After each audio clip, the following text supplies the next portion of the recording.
আসসালামু আলাইকুম প্রিয় ভিউয়ার্স, যারা নেত্রকোনা চন্দ্রডিঙ্গা পাহাড় আসতে চান তাদের জন্য এই ভিডিওটা অবশ্যই সম্পূর্ণ দেখবেন।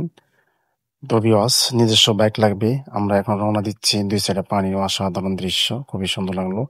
এই হলো চন্দ্রডিঙ্গা পাহাড়, খুবই সুন্দর অসাধারণ ভিউ। তো ভিউয়ার্স, এই পাহাড়ের ওপর সাইডে আছে ঝর্ণা। তো ভিউয়ার্স, ঝর্ণাটা উপভোগ করলে অবশ্যই সকাল 7টা আগে আসতে হবে। তো ভিউয়ার্স, এখানে বিএস আছে, বাংলাদেশে বিটিআর আছে, তারা প্রবেশ করতে দেয় না। তারা 8টার সময় চলে আসে। এই জন্য সকাল 7টার সময় আসলে ঝর্ণাটা উপভোগ করতে পারবেন। ঝর্ণাটা অসাধারণ, অসাধারণ। তো ভিউয়ার্স, আমরা এখন রওনা দেব এখান থেকে আরো 15 কিলো বঙ্গট্রেলা পাহাড় উদ্দেশ্যে। তো ভিউয়ার্স, রওনা দিলাম। তো সামনে একটা নদী আছে। তো ওই সাইড ইন্ডিয়া, এই সাইড বাংলাদেশ।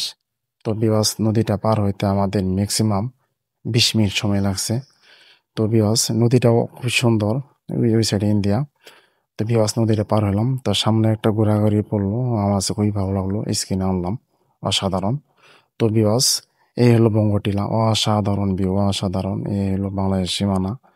তো ভিউয়ার্স, সম্পূর্ণ পাহাড় হয়েছে ইন্ডিয়া। তো ভিউয়ার্স, ভিডিওটা যদি ভালো লাগে অবশ্যই লাইক, কমেন্ট, শেয়ার করবেন।